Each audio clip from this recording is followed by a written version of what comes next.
கும்பகர்ணன் தன் ஆயுதத்தினால் பல தூளாக்கி அதனை செயல் அற்று போகச் செய்து பின் அங்கதனை தன் கைகளாலேயே குத்தி அழித்து விடலாம் என்று கும்பகர்ணன் முயல அந்த இடைப்பட்ட நேரத்துல அங்கதனை கும்பகர்ணனிடமிருந்து விலகச் செய்து கும்பகர்ணனோடு போரிடுவதற்காக ஹனுமன் அங்கு தோன்றுகிறான். பழைய கால போர் முறைகளை பார்த்தீர்கள் என்றால் இதுல ஒரு குறிப்பை கம்பன் போன பாட்டுல காமிச்சான். அதாவது அங்கதன் விலகுதற்கு வாய்ப்பு கொடுத்தல். முதல்ல அங்கதன் தன் கையில இருந்த கதையை கொண்டு எய்தான், அதை கும்பகர்ணன் தடுத்து வீழ்த்தினான். இப்ப அங்கதன் கையில ஆயுதம் இல்லை. அப்போ ஆயுதம் இல்லாத ஒருவனை ஆயுதம் கொண்டு தாக்குதல் தவறு. அதனால கும்பகர்ணன் என்ன செய்கிறான், இவனை ஆயுதத்தினால் தாக்குவது அறமற்றது, ஆகவே கைகளினாலேயே தாக்கி இவனை அழித்து விடலாம்ன்ற முயற்சிக்கு வரும். அப்ப கும்பகர்ணனை களத்திலிருந்து விலக்குவதற்காக அனுமன் வருகிறான்.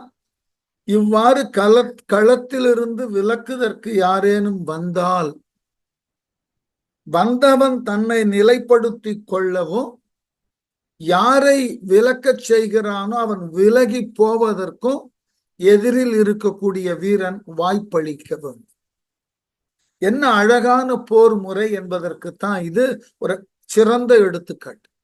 பழைய காலத்துல இந்த போர் என்பது அவரவர் தனிப்பட்ட வீரத்தை, ஆற்றலை விளக்கமுறை எடுத்து காட்டுவதற்காக இருந்தாலும் அறம் பிறழாது. நாம் இவ்வளவு அழகான பண்பட்ட இலக்கியத்தை படிக்கிறோம் இல்லையா? இது சற்றேறக்குறைய 12ஆம் நூற்றாண்டுல எழுதப்பட்ட மன்னர்களினது ஆதிக்கத்தினுக்கு உட்பட்ட ஒரு காலகட்டத்தில் எழுதப்பட்ட இலக்கியத்துல கம்பனால் இவ்வாறு அறத்தின் வழிதான் போர் நடந்தது. அதுவும் யாரு, வானரத்தினுக்கும் ஒரு அசுரனுக்கும் இடையே கூட அறம் என்கின்ற ஒன்று வழுவாத நிலையில போர் நடந்தது. இவர்கள் இருவரும் தங்களினுடைய மானுட நெறிகளுக்கு உட்பட்டு போர் செய்ய வேண்டும் என்ற தேவை இல்லை. ஆனாலும் போர்க்களம் என்று வந்தால் மிக அழகாக அறநெறிகளுக்கு உட்பட்டு இருவரும் போர் புரிந்தார்கள். அழகு. இது ஏன் சொல்லுகிறேன்னா மீண்டும் மீண்டும் வலியுறுத்துவதற்கு, இப்ப நமக்கு அண்மை காலத்துல ஒரு 4 நாட்களுக்கு முன்பு கொல்கத்தாவில் நடந்த ஒரு நிகழ்ச்சி, இந்தியாவினுடைய தலைமை நீதிமன்றம் தானே அந்த வழக்கை எடுத்துக்கொண்டு யார் ஒருவரும் குற்றப்பத்திரிகை தாக்கல் செய்யாமல் நீதிமன்றங்களுக்கு இருக்கக்கூடிய தனித்துவமான அதிகாரத்தை கொண்டு அந்த வழக்கை எடுத்து விசாரிப்பதற்கு தலைமை நீதிபதி ஆணையிட்டிருக்கிறார். ஒரு குழுவை நியமித்திருக்கிறார். என்ன, மருத்துவமனையில் மேல்நிலை கல்வி கற்பதற்காக வந்த ஒரு பெண் மருத்துவரை மிக கொடூரமான முறையில அழித்திருக்கிறார்கள். எவ்வளவு நாகரீகமான உலகில் நாம வாழுகிறோம். இந்த நாகரீகமான உலகில வாழக்கூடிய மனிதர்கள் எல்லாம் விலங்கை காட்டிலும் மிக இழிந்த நிலையில தன் சக பணியாளரை, அதுவும் கல்வி புலத்துல மேல் கல்வி கற்க வந்த ஒருவரை இவ்வாறு அழித்து ஒழித்து இருக்கிறார்கள்னா நாம பண்பாடு என்ற அளவிலே எதனை இன்று வரை பாதுகாத்து வந்திருக்கிறோம்னு பாருங்க. ஒரு விலங்கும் அசுரனும் போர் செய்யக்கூடிய இடத்துல கூட போர்க்கள நாகரீகம் கருதி அவன் போர்க்களத்தை விட்டு விலகப் போகிறான், அவனை தாக்க கூடாது என்று கும்பகர்ணன் வாளா நிற்கிறான். தன்னை தாக்க வந்த அங்கதனிடம் ஆயுதங்கள் இல்லை, ஆகவே அவனை ஆயுதம் கொண்டு தாக்க கூடாது என்று தெளிவோடு இருக்கிறான். இந்த நாகரீகம் எங்கே? இன்றைய சூழல்ல நாம 4 நாட்களுக்கு முன்பு பார்த்த நாகரீகம் எங்கே? இதனாலதான் இலக்கியங்களை படிக்கின்ற பொழுது தெரிந்தோ தெரியாமலோ இன்றைய சூழலோடு இவைகளை ஒப்பிட்டு பார்க்க வேண்டிய ஒரு மோசமான நிலைக்கு தள்ளப்படுகிறோம். மன்னர்கள் ஆட்சி காலத்துல முடிமன்னன் எதை முன்வைக்கிறானோ அதுவே நீதி. ஆனால் முடிமன்னர்கள் காலத்துல கூட அவனுக்கு அறிவுரை சொல்ல அறம் கூறும் அவை இருந்தது, எண்பேராயம் இருந்தது, ஐம்பெரும் குழு இருந்தது. இவர்கள் அறிவுரையை கேட்டு அதன்படி மன்னன் நடந்திருக்கிறான். மக்கள் எல்லோரும் மகிழ்வோடு இருந்திருக்கிறார்கள். இன்று ஜனநாயகம் என்ற பெயர்ல நமக்கு உரியவரை நாமே தேர்ந்தெடுக்கிறோம். ஆனால் அவர் நம்மை மீறி செயல்படுகிறார். இந்த சமூகமானது எந்த ஒரு விதத்திலும் பாதுகாப்பினை தர இயலாத ஒன்றாக இருக்கு. இந்த வேறுபாடுதான் பெரிய அளவில் மனதை பாதிக்கிறது. அதனால அடுத்து இப்ப அனுமனும் கும்பகர்ணனும் போர் செய்தற்கு முன் வருகிறார்கள். மரித்து அவனை தன் கை வயிறவான் சூலம் மார்பில் புரித்துற எரியல் உற்ற காலையில் குன்றம் ஒன்று பறித்து அவன் நெற்றி முற்ற பரப்பிடை பாகம் உள்ளே செரித்தன சுரிக்க வீசி தீர்த்தனை வாழ்த்தி ஆர்த்தான். அவன் மரித்து அக்கும்பகர்ணன் மீண்டும் அவனை அங்கதனை தன் கையில் உள்ள வயிற வான்சூலம் உறுதி பொருந்திய கூறிய சூலத்தால் மார்பில் குறித்துற எரியல் உற்ற காலையில் குறித்து எரிகிறான். அங்கதன் ஒரு ஆயுதத்தை எரிந்தான். அந்த ஆயுதம் எரிந்ததன் பின் அதனை பொடி பொடியாக்குவதற்காக வீசின சூலம் அந்த ஆயுதத்தை பொடியாக்கி அங்கதனை நோக்கி வருகிறது. இந்த சூழ்நிலையில குன்று ஒன்று பறித்து அனுமன் குறுக்கிட்டு பெரியதோர் மலையை எடுத்து அவன் நெற்றி முற்ற பரப்பிடை அவனது நெற்றியாகிய அகண்டிருந்த கும்பகர்ணனது நெற்றியின் மீது பாகம் உள்ளே செரித்தன பாதி உள்ளே பொத்தி உள்ளது என்னும் அளவினுக்கு சுரிக்க வீசி உள்ளே பதியுமாறு மலையை எடுத்து வீசினான் அனுமன் கும்பகர்ணன் மீது. தீர்த்தனை தூய்மை உள்ளவனான ராமனை வாழ்த்தி ஆத்தான். ராமனது நாமத்தை சொல்லி அந்த மலையை கும்பகர்ணன் நெற்றியை நோக்கி வீசினான். இதான் அழகு. தலையினில் தைத்து வேறு ஓர் தலையன நின்றது அன்ன மலையினை கையின் வாங்கி மாருதி வைர மார்பின் உலையூற வெந்த பொன்சை கம்மியர் கூடம் ஒப்ப குலை உரு பொறிகள் சிந்த வீசி தோல் கொட்டியாத்தான். கும்பகர்ணனும் சாதாரண வீரன் சொல்ல முடியுமா? எவ்வளவு பெரிய வீரன்! தலையினில் தைத்த இந்த அனுமனால் எய்த அந்த மலையானது கும்பகர்ணற்றியில ஆழ பாய்ந்து நின்றதான். எப்படின்னா ஒரு மலை மேல ஒரு மலை நிக்கிற மாதிரி. வேறு ஓர் தலையென நின்றதன்ன கும்பகர்ணன் தலை மேல அனுமன் எய்த மலை மற்றொரு தலை போல காட்சி அளித்ததாம். சற்றும் அசராமல் கும்பகர்ணன் அந்த மலையை வாங்கினான். மலையினை கையின் வாங்கி தன் மீது தைத்த அந்த மலையை கைகளால எடுத்து மாருதி வைர மார்பின் ஹனுமனினுடைய உறுதி பொருந்தின மார்புல. இந்த ஓமை தான் அழகு.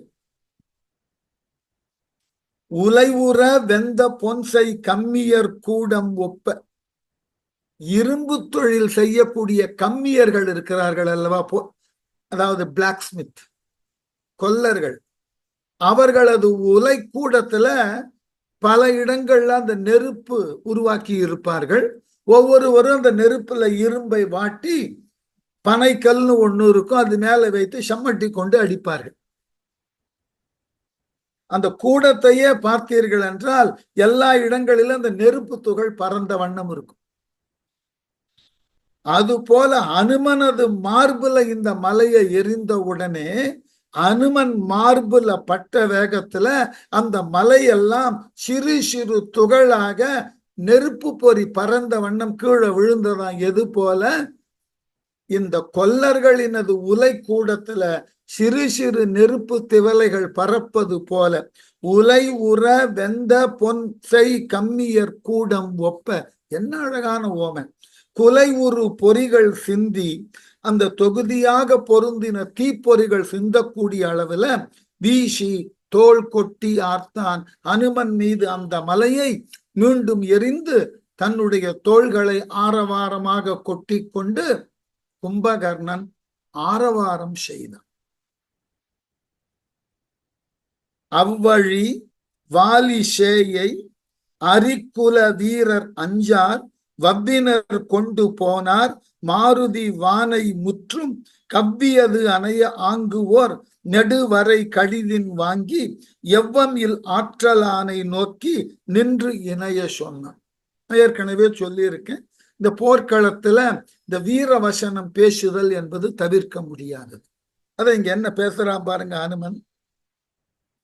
அவ்வழி இவ்வாறு அனுமனும் கும்பகர்ணனும் ஒருவரை ஒருவர் தாக்கிக் கொள்ளக்கூடிய அந்த இடைப்பட்ட நேரத்துல அரிக்குல வீரர் குரங்குகளினது படையை சார்ந்த வீரர்கள் தொகுதியாக வந்து வாலிசேயை வாலியின் மகனான அங்கதனை அஞ்சார் வவ்வினர் கொண்டு போனார். அஞ்சாதவர்களாக வந்து அந்த போர்க்களத்திலிருந்து அங்கதனை பாதுகாப்பாக எடுத்து சென்றார்கள். உடனே மாருதி ஆகிய அனுமன் என்ன செய்தான்?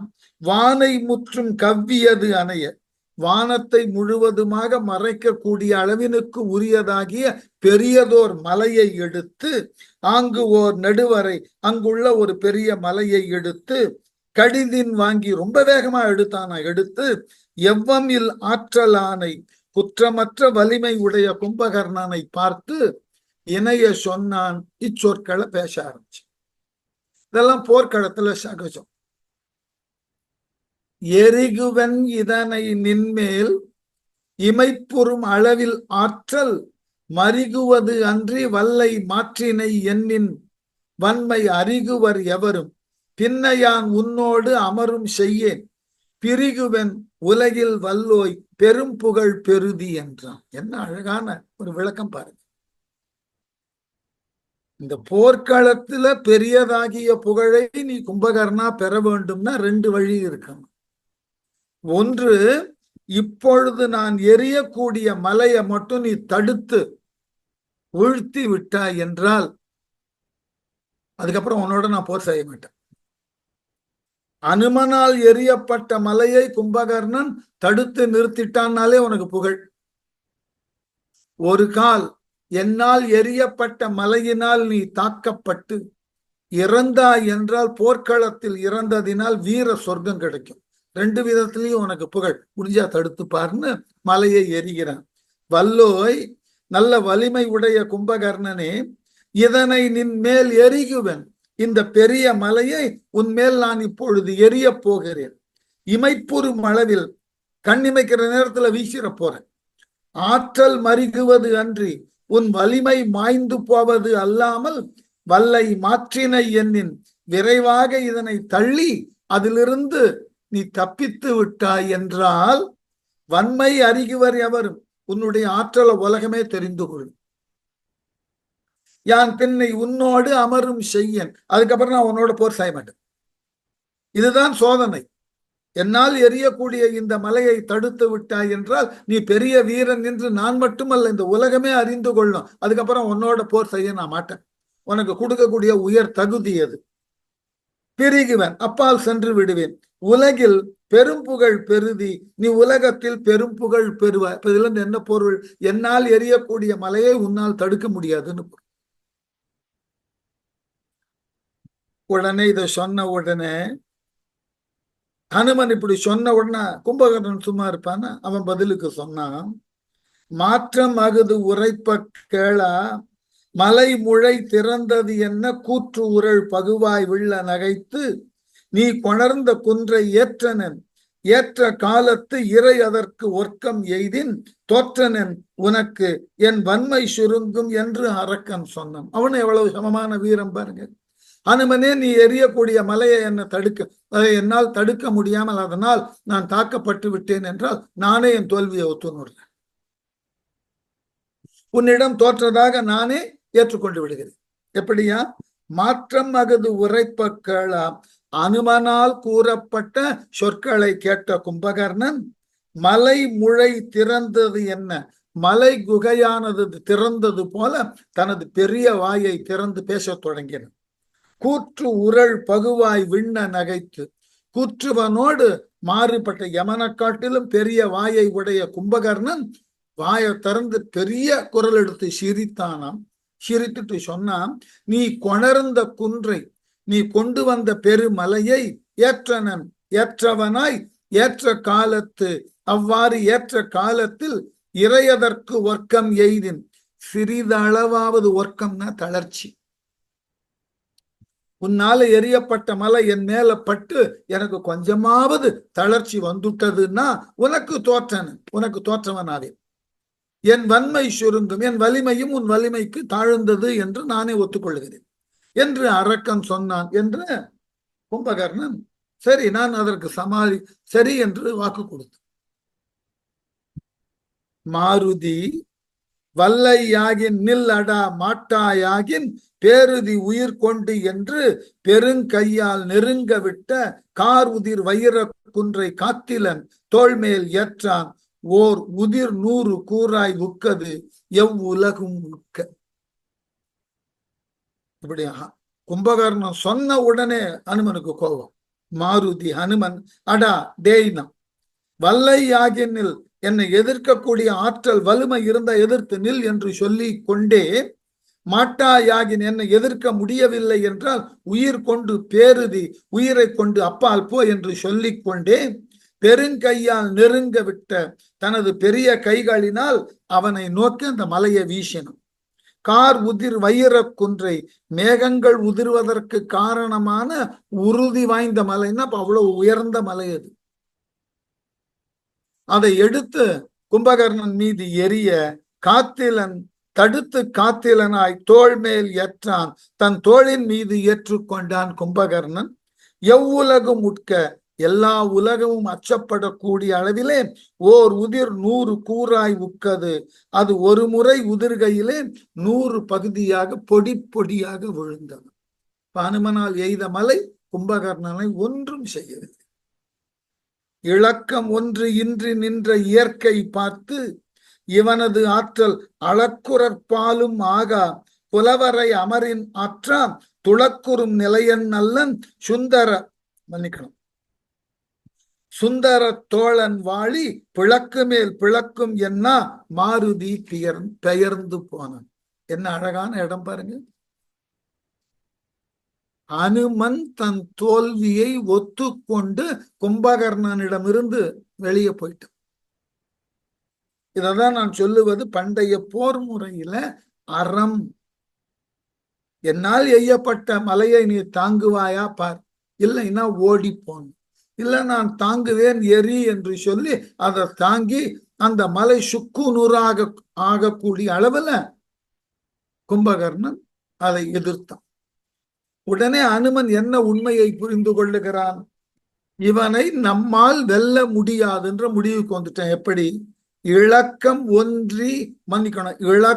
ஒன்று இன்றி நின்ற இயற்கை பார்த்து வலிய மலையை கொண்டு தாக்கிய பொழுதும் எந்த ஒரு தளர்ச்சியும் இல்லாமல் கும்பகர்ணன் நிற்கின்ற நிலையை பார்த்தான் ஹனுமன். ஒரு முடிவுக்கு வந்துட்டான். இவனை நம்மால வெல்ல முடியாது.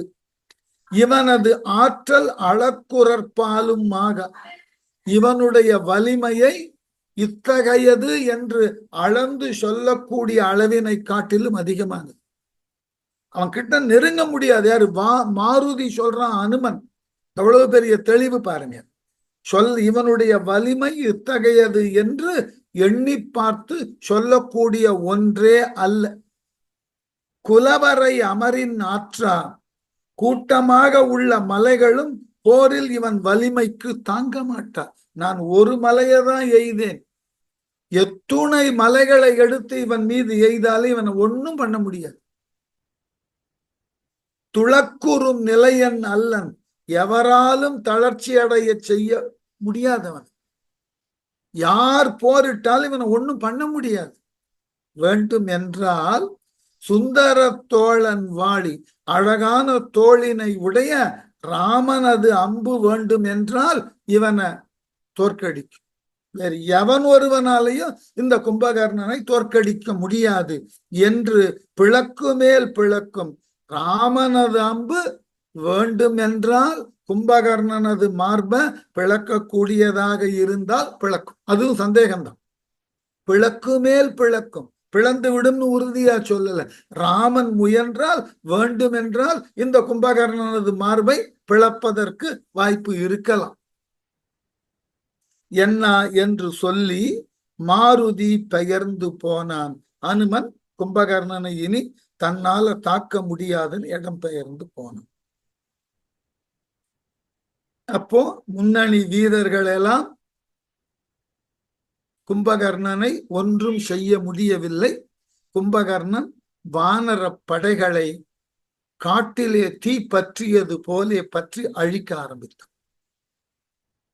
70 வெள்ளத்து உள்ளார் இறந்தவர் ஒழிய யாரும் முழுவதும் மாழ்வர் இன்றே இவன் வலத்து அமைந்த முச்சூல் கழுவினில் என்று வானோர் கலங்கினார். நடுங்கினாரால் பொழுதினின் உலகம் மூன்றும் திரியும் என்று உள்ளம் பொங்கி. இப்ப வானவர்கள் மேலிருந்து இந்த போர்க்கள காட்சியை பார்த்த வண்ணம் இருக்கிறார்கள். பார்த்தவர்கள் எல்லாம் பயந்து போனார்கள். இந்த கும்பகர்ணனை யார் ஒருவனாலும் தடுக்க இயலவில்லையே, இவன் எஞ்சி உள்ள வானர படையை இவன் ஒருவன் இன்றே அழித்து விடுவான் என்று கவலை கொண்டார்கள். 70 வெள்ளத்து உள்ளார், 70 வெள்ளம் அளவுடைய குரங்கு படை வீரர்கள் இறந்தவர் ஒழிய போரிலே இறந்தவர்கள் தவிர யாரும் எஞ்சி உள்ள யார் ஒருவரும் இந்த கும்பகர்ணனால் இன்று பிழைக்கப் போவதில்லை. முழுவதும் மாழ்வார், அனைவரும் இறந்து போவார்கள். போர் தொடங்கின நேரத்திலிருந்து அழிந்தவர்கள் போக எஞ்சி உள்ள வானர வீரர்கள் அனைவரும் இன்று இந்த கும்பகர்ணனால் அழிக்கப்பட்டு விடுவார்கள். இப்பொழுதே இவன் வலத்து அமைந்த முச்சூல் கழுவினில், இவனது வெற்றியுடன் அமைந்த முச்சூலம் என்று திரிசூலத்தை கையில வைத்து கொண்டு தாக்க வருகிறான். இவனால் இன்றைய வானரர்கள் முழுவதும் அழிக்கப்படுவார்கள் என்று பொழுதினில் உலகம் மூன்றும் தெரியும் என்று உள்ளம் பொங்கி. இமைப்பொழுதில் 3 உலகங்களும் தடுமாற போகிறது என்று கவலை கொண்டு வானோர் கலங்கினார். நடுங்கினாரால் வானத்தில் இருந்த தேவர்கள் கலங்கினார்கள், பயப்பட்டார்கள். என்ன செய்தும் கும்பகர்ணனை தடுக்க முடியல.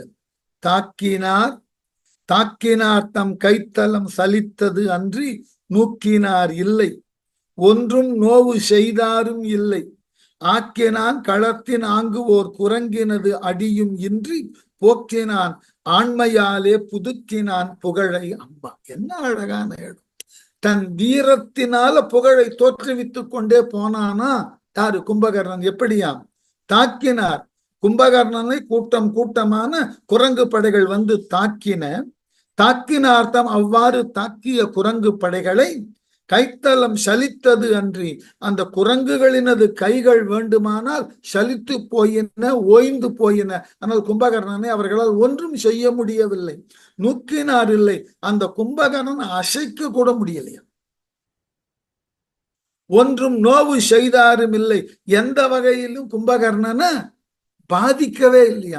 இவர்கள் என்னென்னமோ கொண்டு எரிகிறார்கள், கும்பகர்ணனுக்கு அதெல்லாம் ஒன்றுமே பண்ணவில்லையா.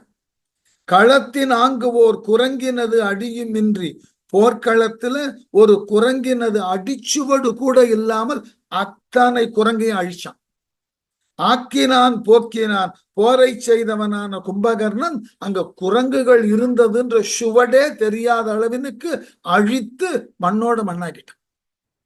ஆண்மையாலே புதுக்கினான் புகழை. தன்னுடைய வீரத்தினால், ஆண்மைனா இங்க வீரம், தன்னுடைய வீரத்தினால் தன்னுடைய புகழை புதுப்பித்துக் கொண்டான். அது என்ன புதுப்பித்துக் கொண்டான்? இப்பதான் ஒலிம்பிக் முடிஞ்சது இல்லையா, நமக்கு தெரியும்.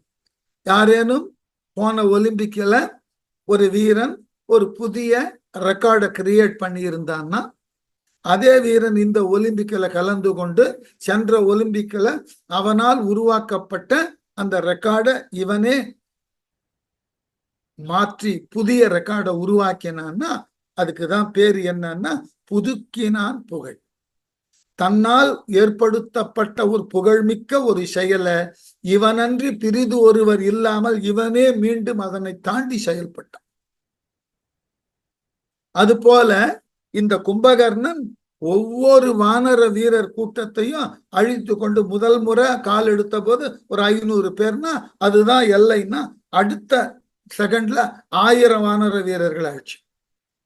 அதற்கு அடுத்ததுல 5000 பேர். அப்போ இவனே ஒரு எல்லையை வகுத்து கொண்டு அந்த எல்லையை தாண்டி தாண்டி இவனே புதிதாக பல சாதனைகளை தொடர்ந்து செய்ய ஆரம்பிச்சான் போர்க்களத்துல. ஆகவே கம்பன் பார்த்தான், ஒரு வரியில சொல்லிடலாமே, புதுக்கினான் புகழை. தனக்குண்டான ரெக்கார்டை தானே பிரேக் பண்ணி அடுத்தடுத்து போய் கொண்டிருந்தான். ஒவ்வொன்றும் புகழ்தான். அப்படி செயல்பட்டான் கும்பகர்ணன். இவனால் என்ன ஆகுமோன்னு தேவர்கள் கலங்கினார்.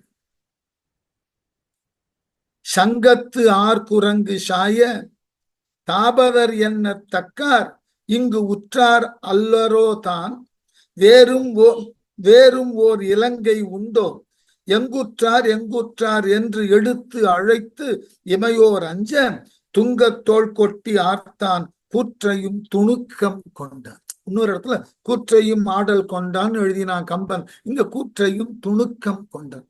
யமன் இவனை பார்த்து திடுக்கிட்டான், துணுக்கடைந்தான். எப்படியா? யமனும் கும்பகர்ணன் போர்க்களத்துல செய்யக்கூடிய அழிவை பார்த்து பயப்பட்டான், அச்சம் கொண்டான். துணுக்கம்னா பயத்தினால மனத்துக்குள்ள நடுங்கிறது. ஆகவே சங்கத்து குரங்கு சாய, கூட்டமாக பொருந்தி வரக்கூடிய குரங்குகளினது படைகள் முற்றிலுமாக அழிய தாபதர் என்ன தக்கார், தவத்தார் என்று சொல்லத்தக்கவர்களான ராமலக்குவர் இங்கு உற்றார் அல்லரோ தான், இங்கு வந்து உற்றார் அல்லரோ, வேறும் ஒரு இலங்கை உண்டோ, அல்லது அவர்கள் முற்றுமாக வேறு ஒரு இலங்கைக்கு சென்று விட்டார்களோ. ராமலக்குவன் இருக்கக்கூடிய போர்க்களத்துல வரிசையாக கொள்ளையாக இந்த குரங்குகள் அழிவதை பார்த்த உடனே ராமலக்குவர்கள் இங்கு இருக்கிறார்களா அல்லது வேறு எங்காகிலும் சென்று விட்டார்களான்னு கவலை கொண்டார்களாம் எல்லோரும். எங்குற்றார் என்று எடுத்து அழைத்து இந்த ராமனும் லக்குவனும் எங்கு போனார்கள் என்று எல்லோரும் பெரும் குரல் எடுத்து அலறத் தொடங்கினார்கள். இமையோர் அஞ்ச, தேவர்களும் பயப்பட்டார்கள். துங்கத்தோள் கொட்டி ஆர்த்தான், வலிய தோளை தட்டி கொண்டு ஆரவாரம் செய்தான் கும்பகர்ணன். ஏன்னா தன்னுடைய செயலை கண்டு எதிரிகள் அலறுகிறார்கள், நடுங்குகிறார்கள். அப்படின்னாலே போதும், வீரனுக்கு அது ஒரு பெரிய ஆர்வத்தை உண்டு பண்ணிடும். பரந்தலை அதனின் வந்த பல்பெரும் கவியின் பண்ணை இறந்தது கிடக்க நின்ற இரிதலின் யாரும் இன்றி வரந்தது சோரி பாய வளர்ந்தது மகர வேலை குறைந்துள்ளது உவா உற்று ஓதம் கிளர்ந்தது மீக்கொண்டது என்ன. பரந்தலைன்னாக்க திறந்த பெரிய போர்க்களத்துக்கு பரந்தலைன்னு பேர். சங்க காலத்துல இந்த சொல்ல பார்க்கலாம். வெள்ளி பரந்தல்,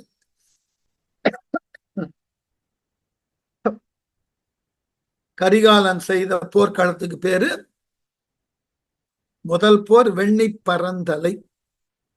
இரண்டாவது போர்க்களத்துக்கு பேரு வாகை பரந்தலை.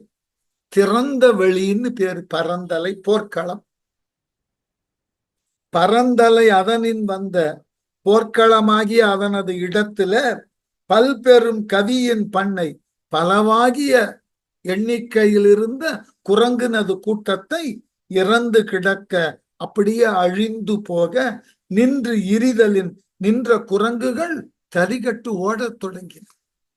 ஆயிரக்கணக்கான குரங்குகள் கொல்லப்பட்டதை பார்த்த உடனே எஞ்சிய குரங்குகள் எல்லாம் பயந்து ஓடத் தொடங்கி விட்டார்கள்.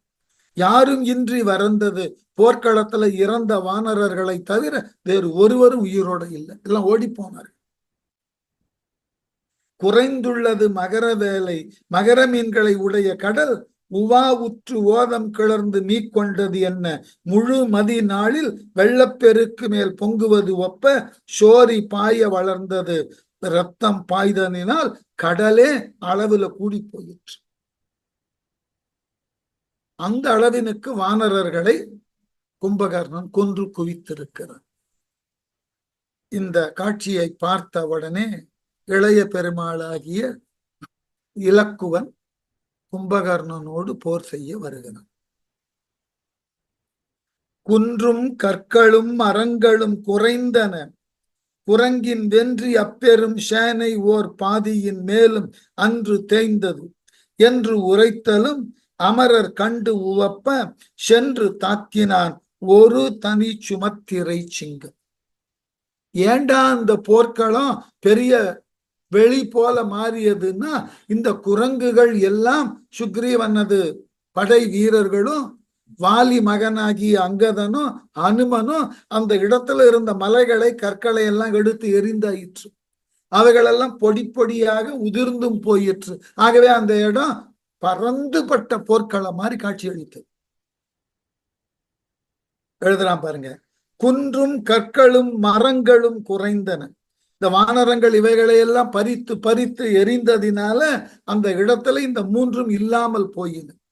குரங்கின் வென்றியாம் பெருஞ்சேனை, குரங்கினது வெற்றி பொருந்திய பெரிய படையானது ஓர் பாதியின் மேலும் அன்று தேய்ந்தது, ஒரு பாதி அளவுக்கு மேல கும்பகர்ணனால் அழிக்கப்பட்டு விட்டது என்று உரைத்தலும் என்று படை வீரர்கள் சென்று லக்குவனிடம் முறையிட ஒரு தனி சுமத்திரை சிங்கம் ஒப்பற்ற சுமத்திரையின் மகனான சிங்கம். என்ன பாருங்க, ஒரு தனி சுமத்திரை சிங்கம், சுமத்திரைக்கு ஒப்பற்ற என்ற அடைமொழியை கொடுத்தான் கம்பன். அவன்கிட்ட அந்த அடிக்கடி நான் சொல்லுவேன் அல்லவா, கண்டினியூட்டி இங்க ரசிக்கணும். ஏன் சுமத்திரைக்கு ஒப்பற்ற என்ற ஒரு தகுதியை கொடுத்தான்? பழைய காட்சிக்கு போகணும். ராமன் காட்டுக்கு போறேன்னு சொன்ன உடனே தானும் உடன் செல்லுவதாக முடிவு செஞ்சாச்சு, யாரையும் கேட்கல. அவன் ராமன் விடை பெற்று செல்ல வருகிறான் சுமத்திரையிடம். அவனுக்கு மனசுல ஒரு சின்ன சந்தேகம். நான் காட்டுக்கு போறேன்னு சொன்ன உடனே லக்குவன் தானாக மனமு வந்து உடன் வருவதா சொல்லிட்டான். அவனது தாய் சுமத்திரை என்ன சொல்ல போகிறாளோ, இயல்பான கவலை தானே. அவளே சொல்லலாம் இல்லையா சுமத்திரையே, ஏய் ராமன் காட்டுக்கு போனா இங்க குழப்பங்கள்லாம் வரும், இதை சீர்தூக்கி செயல்படுத்துவதற்கு பரதனும் இல்லை, ஆகவே நீ நில்லுன்னு சொல்லிவிடலாம். ஏன்னா இந்த வரம் பெற்று ராமன் காட்டுக்கு போகும்போது பரதன் அங்க இல்லை. இப்ப நாடு ஏதாகிலும் குழப்பம் உற்றால் அடுத்த பொறுப்பு யார்கிட்ட? லக்குவனுக்கு தான் போகணும். யாரேனும் ஒருவர் முன் நின்று அந்த நகரத்தை கட்டுப்பாட்டுக்குள்ள கொண்டு வரணும். அதனால சுமத்திரை லக்குவனை போக வேண்டாம்னு கூட சொல்லி இருக்கலாம். ஏற்றுக்கொள்ளக்கூடியது, சாதாரண விளக்கமாவே மறுக்கலாம். ராமனை போக சொன்ன நீ எதுக்கு போற இரு, ஒன்று மறுக்க முடியாது. ஆனா சுமத்திரை என்ன சொன்னா தெரியுமா? ராமன் காட்டுக்கு போறான், நீயும் கூட போன்னு சொன்னா கூட பரவாயில்ல, நீ அவ்வாறு எடுத்த முடிவு பாராட்டத்தக்கதுன்னு சொன்னா கூட பரவாயில்ல, காட்டுக்கு உடன் போ. அங்கு காட்டுல ராமனுக்கு ஏதாகிலும் ஒரு ஊர் வருகிறது என்றால் அது உன் மரணத்தினுக்கு பிறகுதான் வரும். அந்த அளவினுக்கு நீ ராமனை பாதுகாக்க வேண்டும். ராமனை பாதுகாக்கக்கூடிய செயல்ல உன் உயிரே போனாலும் அதை பெருமையாக எடுத்துக்கொண்டு செயல்படும். ராமனுக்கும் சீதைக்கும் ஒரு சின்ன துன்பம் வருவதாக இருந்தாலும் அது உன் மரணத்தினுக்கு பிறகுதான் வரணும். அந்த அளவினுக்கு அவர்கள் இருவரையும் காப்பாற்றி இந்த 14 ஆண்டு காட்டுல இருந்துட்டு பத்திரமாவான்னு நினைச்சேன். இதை சொல்றதுக்கு ஒரு தனி மனது வேணும். யோசித்து பாருங்க. ஒரு நல்ல இடத்துக்கு போறான். இப்ப விஸ்வாமித்திரர் கூப்பிட்டார், ராமனை தான் கூப்பிட்டார். நின் கரிய சம்மலுள் ஒருவனை தருதின்னர். அப்போ கூட லக்குவன் போறான். அப்ப எல்லாருக்கும் ஒரு நம்பிக்கை, ராமனையும் லக்குவனையும் விஸ்வாமித்திரர் பொறுப்புல விட்ட நிச்சயமா கெட்டது நடக்காது. ஒரு நம்பிக்கை இருந்தது. அழைப்பவன் யாருன்னா உயர்ந்தவன் விஸ்வாமித்திரன். ஆகவே அவனால நன்மை பயக்கும். நன்மை பயக்கவில்லை என்றாலும் நிச்சயமாக தீமை பயக்காது என்ற நம்பிக்கை தசரதனுக்கும் இருந்தது, 3 அரசியர்களுக்கும் இருந்தது. ஆனா இது காட்டு வாழ்க்கை. சுபத்திரை சொல்லி இருக்கலாம், 14 ஆண்டுகள்ல எனக்கு ஏதாவது இப்ப காட்டுக்கு போயிட்டா நான் என்ன பண்ணுவதுன்னு கேட்டிருக்கலாம். மறுக்க முடியாத உண்மை. ஆனாலும் சுபத்திரை என்ன சொன்னா, நீ உடன் செல், அங்கு ஏதாகிலும் ராமனுக்கு ஊறு வருவதாக இருந்தால் அது உன் மரணத்தினுக்கு பிறகு வரும். அப்படிப்பட்ட தனித்துவமான தாயாக இருந்ததினால ஒரு தனி சுமத்திரைன்னா இங்க கம்பன் கிட்ட இருக்கிற அந்த அழகுதான். அந்த ஒப்பற்ற தனித்துவம் வாய்ந்த சுமத்திரையினால் பெற்றெடுக்கப்பட்ட சிங்கம் போன்றவனாகிய லக்குவன் கும்பகர்ணனோடு போர் செய்ய வந்தான். இதனை அமரர் கண்டு உவப்ப, தேவர்கள் இதனை கண்டு மகிழ்ந்தார்கள். சென்று தாக்கினான். அந்த இலக்குவன் கும்பகர்ணனை தாக்கத் தொடங்கினான். நான் எறிந்தனன் சிலையினை அரக்கியர் நகு பொன் பூண் எறிந்தனர், படியிடை இடி பொடித்தென்ன சேன் எறிந்த எழுதிசை செவிடு எறிந்தன, அலகை தூண் எறிந்தன கையெடுத்து ஆடின துணங்கை. என்ன அழகு! சிலையினை நான் எறிந்தன. அந்த காலத்துல இதெல்லாம் ஒரு மரபு. போர்க்களத்துல யார் வந்து நிற்கிறார்கள் என்பத 2 நிலைகள்ல எதிரிகள் தெரிந்து கொள்வார்கள். ஒன்று, போர்க்களத்துல வீரர்கள் ஊதக்கூடிய சங்கு. அந்த சங்கு என்பது ஒவ்வொரு வீரனுக்கும் தனித்தனி தன்மை உடையதாக இருக்கும். இந்த சங்கினது ஒலியை கேட்டு நம்மை எதிர்க்க வந்துள்ளவன் இன்ன வீரன்னு தெரிந்து கொள்ளவன். அந்த கால மரபு. அதற்கு அடுத்து அவரவர் வில்லில் இருந்து எழுப்பப்படக்கூடிய நான் ஒலியை கேட்டு தன்னை எதிர்க்க வந்திருப்பவன் இன்னான்னு தெரிஞ்சு கொள்ளும். எல்லாருடைய வில்லும் ஒரு தன்மைத்தாக செயல்படாது. அதுதான் அதனுடைய தகுதி.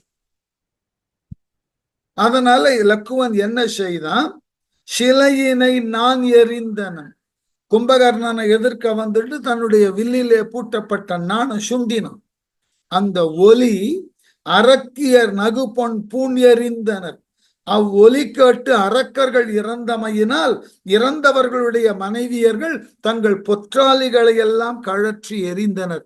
லக்குவனது நான் ஒலி கேட்ட மாத்திரத்துல அரக்கர்கள் பலர் இறந்து போனார். எவ்வளவு பெரிய அதிர்வை அது தந்திருக்கும். படியின இடி பொடித்தன, நிலத்திலே இடி வந்து மோதியது போல இவனது வில்லினது நான் ஒளி அதிர்ச்சியை உண்டாக்கியதாம். சேன் எரிந்து எழுதிசை செவிடு எறிந்தன. வெகு தூரம் வரைக்கும் அந்த ஒலியானது கேட்டு கேட்டவர்கள் காதுகள் எல்லாம் செவிடாயின. அலகை தூண் எறிந்தன கையெடுத்து, பேய்கள் தூண்களை அடித்து வைத்தார் போன்ற கைகளை உயர தூக்கி, தூண் போன்ற தங்கள் கைகளை பேய்கள் எல்லாம் தூக்கி துணங்கை ஆடின. துணங்கை கூத்தை ஆடத் தொடங்கின. என்னவா, லக்குவன் வந்து விட்டான், இனி அரக்கர்கள் ஏராளமானோர் மாய்வார்கள், நமக்கு இன்று நல்ல விருந்து கிடைத்தது என்று பேய்களெல்லாம் தங்களினது தூண் போன்ற கைகளை தலைக்கு மேல உயர்த்தி ஆடத் தொடங்கினார்களாம். இலக்குவன் கடிது ஏவின இறை பொறாது இறைப்ப, சிலை கடும் கனை நெடும் கணம் சிறையுடன் செல்வ, உலை கொடும் கணல் வெதும்பிடவா எரிந்து ஓடி, குலக்கயங்களில் குளித்தன குடித்தன குரு. இலக்குவன் கடிது ஏவின. இலக்குவனால் விரைவாக செலுத்தப்பட்ட அம்புகள் இறை பெறாது இறைப்ப, இறை பெறாமையால் ஒலிப்பனவுமாகி, சிலை கருங்கனை சிலை வடிவு உடைய கொடிய அம்புகளின் நெடுங்கணம் பெருங்கூட்டங்கள் சிறையுடன் செல்வ, சிறகுகளை கொண்டு அவ்வளவு வேகமாக சென்றதினால் உலை கொடுங்கணல் வெதும்பிட, உலைக்களத்தில் உள்ள தீ கூட ஓய்ந்து போகக்கூடிய அளவினுக்கு அதனை காட்டிலும் கடுமையான வெப்பத்தோடும் வேகத்தோடு அம்புகள் எதிரிகளின் மீது பாய்ந்து வாய் எரிந்து ஓடி நெருப்பை கக்கிக் கொண்டு அம்புகள் சென்றனவா. புலக்கயங்களில் குளித்தன. கூட்டமாக உள்ள திசையானைகள் உடம்பில் மூழ்கி குருதி குடித்தன. 8 திசையானைகளையும் இவனது அம்புகள் கொன்றன. லக்குவனுடைய அம்பின் வேகம்.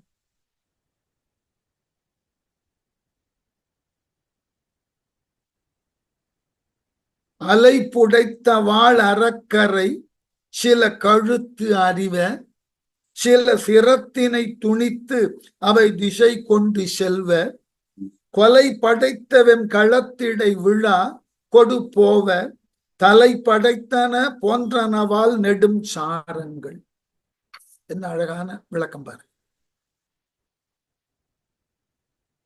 இந்த லக்குவனால் எய்யப்பட்ட அளவிலாத அம்புகள், அதுக்கு அளவு சொல்லல கம்பன். ஒவ்வொரு அம்பும் இறகு கொண்டு பறந்தது போல காற்றை கிழித்து கொண்டு எதிரிகளினது படையை ஊடுருவியது. அவ்வாறு ஊடுருவின அம்புகள், சில அம்புகள் திசையானைகளை கொன்றன. எஞ்சிய அம்புகள் என்ன செய்தனவா? அலை புடைத்த வாழ் அரக்கர் சில கழுத்து அறிவ. கடல் அலையை அடித்து சென்ற பெருமையை உடைய கொடிய அரக்கர்களினது படையினது அலை போல எழுந்த அரக்கர்கள் படையில் உள்ள வீரர்களை சில அம்புகள் தலையை அறிந்து கொண்டு சென்றன. தலையை வெட்டிட்டே போயிடுது. கழுத்து அறிவ, கழுத்தை வெட்டின, அறிந்தன வெட்டின. சில நெடுஞ்சரங்கள், சில நீண்ட அம்புகள் சிரத்தினை துணித்து உடம்பிலிருந்து கழுத்தை வெட்டியே போட்டுவிட்டு அவை கொலை படைத்த வெண்களத்திடை விழ அக்கழுத்துகள் அந்த போர்க்களத்துல உதிர்ந்து விழுந்தன. கொடு போவ, கொண்டு போகின்றவாறு திசை கொண்டு செல்ல சில அம்புகள் தலையை அப்படியே கொத்தி கொண்டு தலையோடு அம்பு பறக்கிறவன் எல்லா திசைகளிலும். தலை படைத்தன போன்றவாள் ஒவ்வொரு திசையிலும் பல தலைகள் பறந்து அந்த திசைகளின் தலைகள் போல அவை நின்றன. கழுத்தை அறுத்தது சில அம்புகள். சில அம்புகள் வீரர்கள் தலையை அறுத்து போர்க்களத்துல சிந்த செய்தன. சில அம்புகள் வீரர்களினது கழுத்தை அப்படியே கொத்தி எடுத்து சென்று எல்லா திசைகளிலும் சென்று நிரப்பின.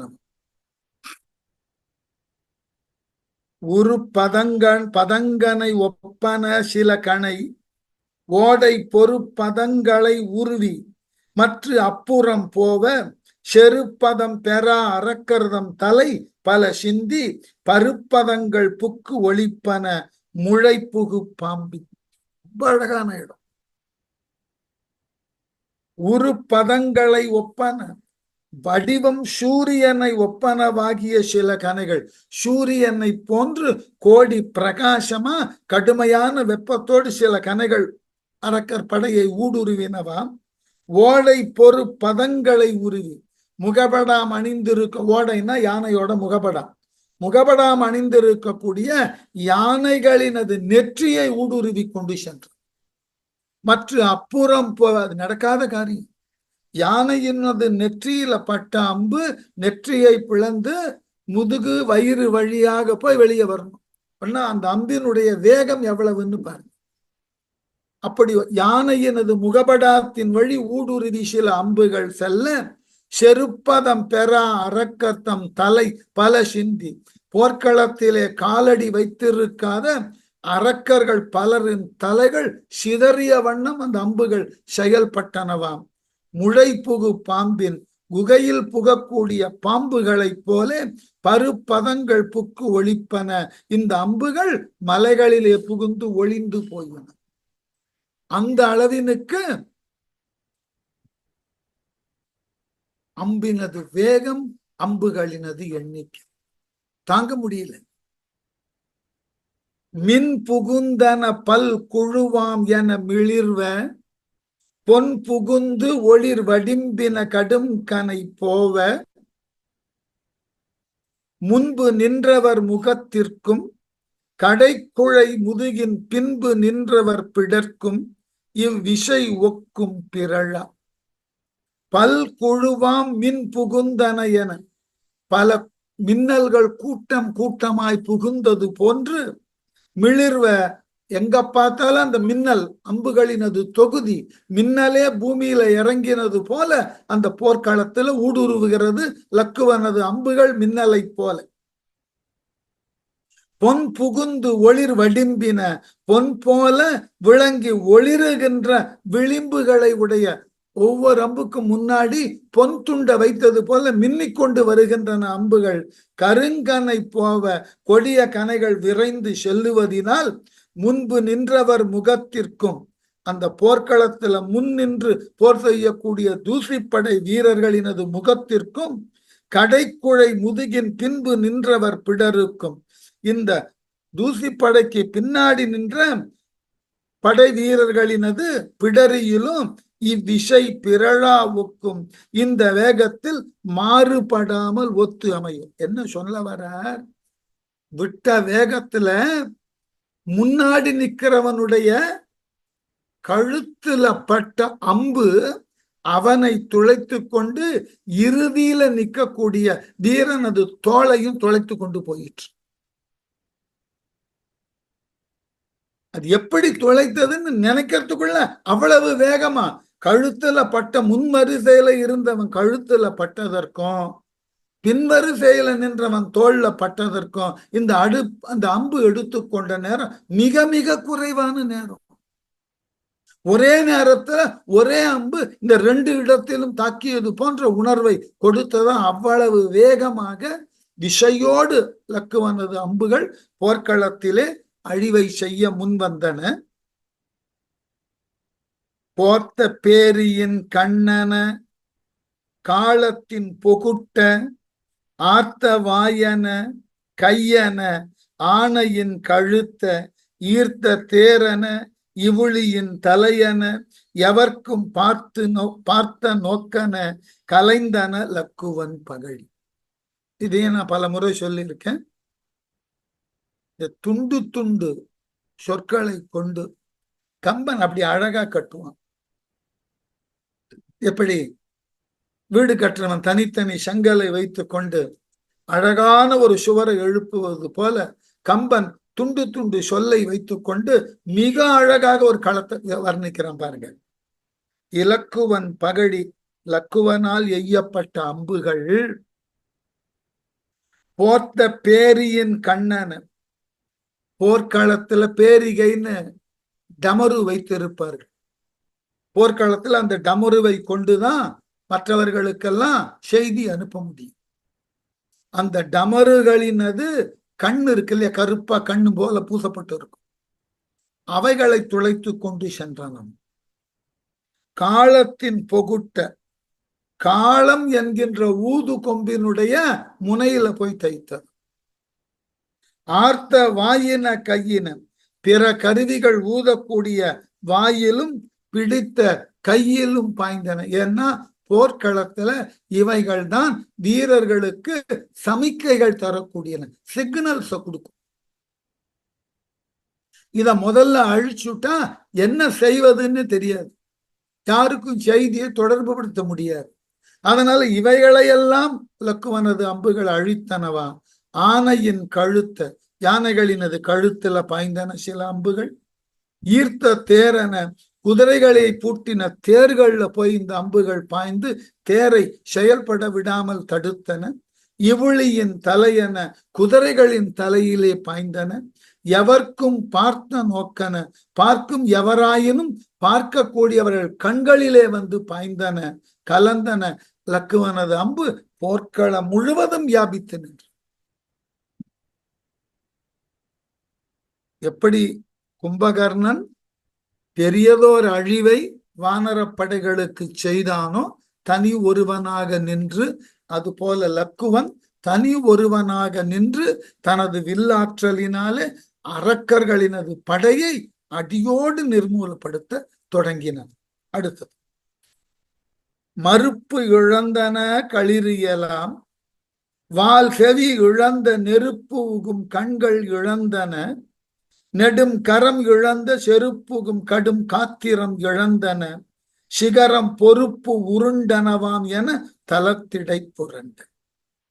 களிறியலாம் மறுப்பு இழந்தன, இலக்குவனால் எய்யப்பட்ட அம்புகள் யானைகளினுடைய தந்தங்களையெல்லாம் அறுத்து எடுத்தன. வால் செவி இழந்த, வாலையும் செவிகளையும் யானைகள் இழந்தன. நெருப்பு உகும் கண்கள் இழந்தன, அந்த கோபத்தோடு சினத்தினை காட்டக்கூடிய கண்களையும் இந்த லக்குவனது அம்புகள் தாக்கிவிட்டன. நெடுங்கரம் இழந்த நீண்ட துதிக்கைகளை இந்த யானைகள் இழந்து போயின. செருப்புகும் கடும் காத்திரம் இழந்தன. போரிலே புக்கு விரைந்து செல்லும் முன்னங்கால்களை இழந்தன. சிகர பொறுப்பு உருண்டனவாம் என தலத்திடை புரண்ட. அவ்வாறு ஒவ்வொரு உறுப்பாக இழந்த யானைகள் இறுதியில தங்களினுடைய தலைகளையும் இழந்து மலையினது சிகரங்களை போல் தலைகளை இழந்து முண்டங்களாக அந்த போர்க்களத்திலே உருண்டு புரண்டன. யானையை அங்கமாக வெட்டி இருக்கான் இலக்குவன். இதெல்லாம் போர்க்களத்துல முடியுமானா பெரிய ஆற்றல் அது. இதெல்லாம் சாத்தியமே. அதாவது அஸ்திர சாஸ்திரம்னு எழுதப்பட்ட நூல்ல அம்புகளை இந்த இலக்கு நோக்கி மட்டும் எய்தற்கு உரிய கலைகள் இருந்தன. ஒருவனது வலது கையை மட்டும் எடுக்கணும்னு எடுக்க முடியும். இந்த சஸ்திரங்களை கொண்டு சாத்திரங்களை உருவாக்கி இவ்வாறு இப்ப நாம சொல்றோம் இல்லையா, சில ராக்கெட்டை ஏவுகிறோம், ஏவுகணைகள் என்ற பேர்ல ஒரு குறிப்பிட்ட இலக்கை தாக்கக்கூடியனவாய். அதற்கு கணிதம், அந்த இலக்கை நோக்கி பாய்வதற்கு உண்டான தொலைவு, வேகம், இதெல்லாம் கணிதத்தாலும் அதோட இயல்பியல் விதியாலும் இன்றைக்கு இவ்வளவு சாதித்து இருக்கிறோம். அந்த காலத்துல இப்படிப்பட்ட கணித அறிவோடு கூடிய போர்க்களத்துல கணைகளை எரியக்கூடிய ஆற்றல் இருந்திருக்கலாம். ஏன் இதை சொல்லுகிறேன்னா, வகுப்புல சொன்னேனான்னு தெரியாது. சில நேரங்கள்ல ராமாயணத்தை 3 ஆண்டுகளா படித்து கொண்டு இருக்கிறோம் இல்லையா, எப்பொழுது இதனை மேற்கோளாக சொன்னேன்னு நான் மறந்தும் போயிருக்கலாம். கூறியது கூறல் என்கின்ற குற்றமாக கூட இருக்கலாம். இருந்தாலும் தப்பு இல்லை. சில ஆண்டுகளுக்கு, சிலர்னா பல ஆண்டுகள்னு வைத்துக் கொள்வோம், ஒரு 10-12 ஆண்டுகளுக்கு முன்பு இந்திய இராணுவத்துறையில விமானப்படை பிரிவுல ஹெலிகாப்டருக்குன்னு ஒரு தனி பிரிவு இருக்கு. அந்த பிரிவினது தலைவர் ஒருத்தர், பேர் ஈஸ்வரன் பேர், ஈஸ்வர். அவர் அந்த ஹெலிகாப்டருக்குன்னு பழுது பார்ப்பதற்குன்னு சில நவீன யுக்திகள் அடங்கின ஒரு செயல் திட்டத்தை வைத்திருக்கிறார். இன்னமும் அது இந்திய இராணுவத்துல அதுக்கு பேர் ஈஸ்வர் கிட்டுன்னே பேர். அவருடைய துணைவியார் கலாக்ஷேத்திரத்துல நெடுங்காலத்திற்கு முன்பு முறையாக நாட்டியம் கற்ற ஒரு நல்ல கலைஞர், ஜெயலட்சுமின்னு பேர். டெல்லியில ரொம்ப பிரபலமானவர் ஜெயலட்சுமி ஈஸ்வர்னு பேர்.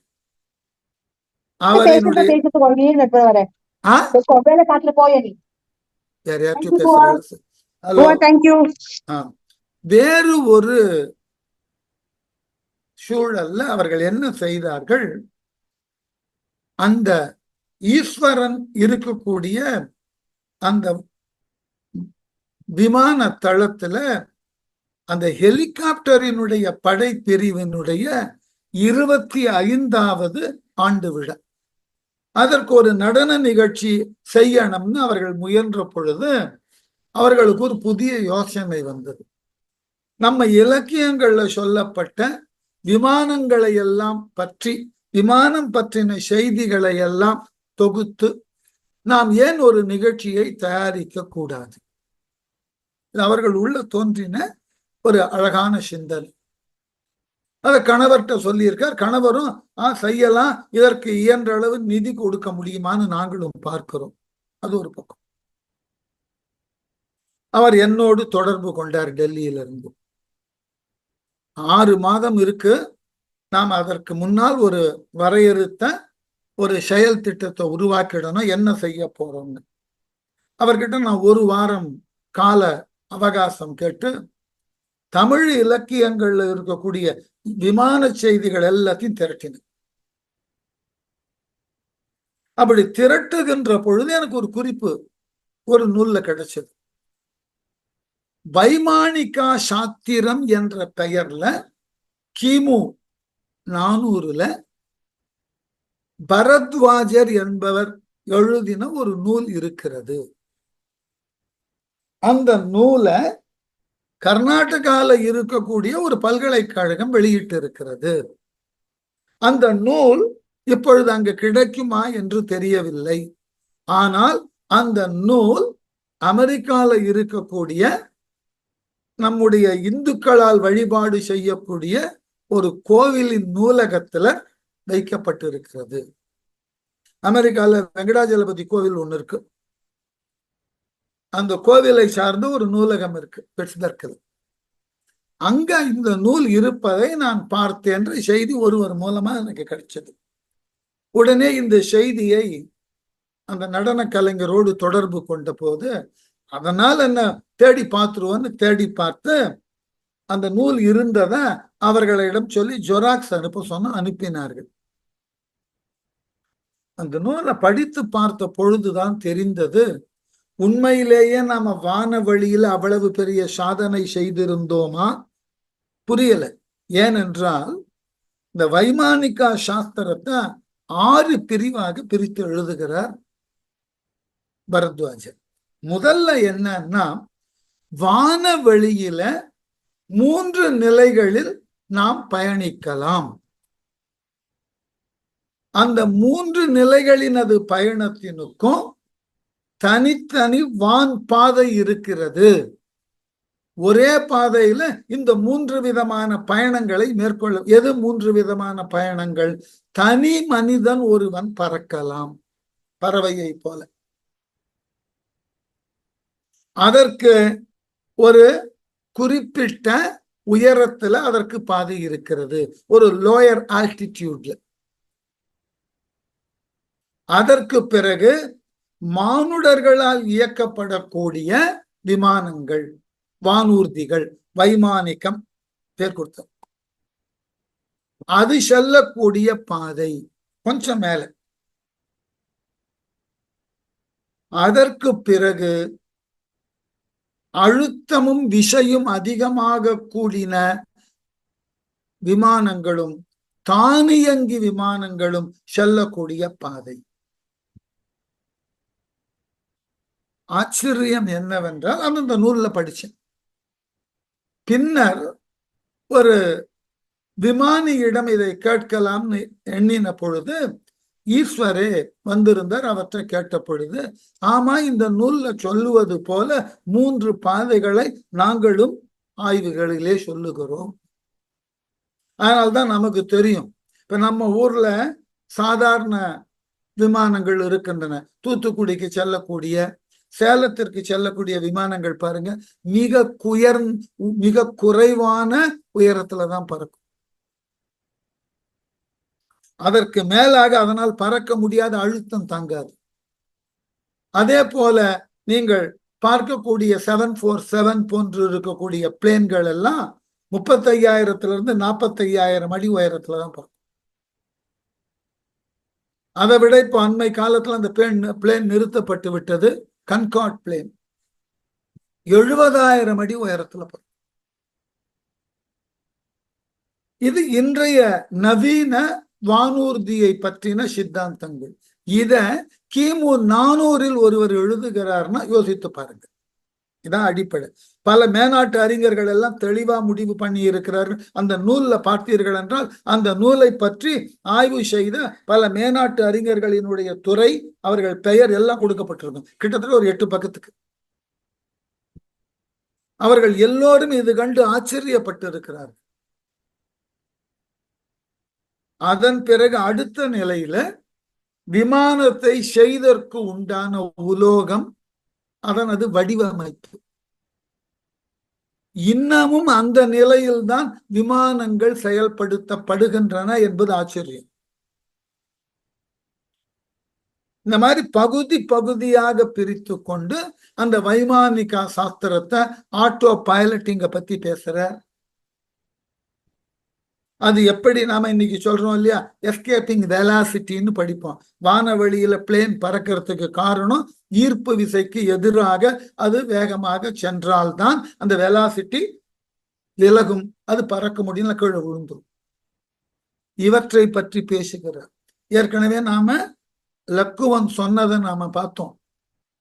இந்த ராவணன் தரையில ஓடிதான் இந்த தேர் வானில் பறந்து இருக்கிறதுன்னு காமிக்கிறோம். கம்பன் அப்படியே எழுதுறாரு. இன்றைக்கு விமானத்தை ரன்வேல டாக்ஸிங் பண்ணி அப்புறம் டேக் ஆஃப் பண்றத லக்குவன் பேசுறான் கம்பன் மூலமா. அதே போல அனுமன் மகேந்திர மலையிலிருந்து தாவும் போது அவனிடம் விசை இருந்தது, பரப்புரு விசை அவனுக்கு இருந்தது. அதனால அவன் தொடர்ந்து பறக்க முடிந்தது. அவன் கிளம்பின வேகத்துல அவனோடு கிளம்பின மரங்கள் எல்லாம் பரப்புரு விசையிலவாகி அவை யாவும் கடலிலே விழுந்தனன்னு எழுதின கம்பன். இதெல்லாம் தான் பெரிய ஆச்சரியம்.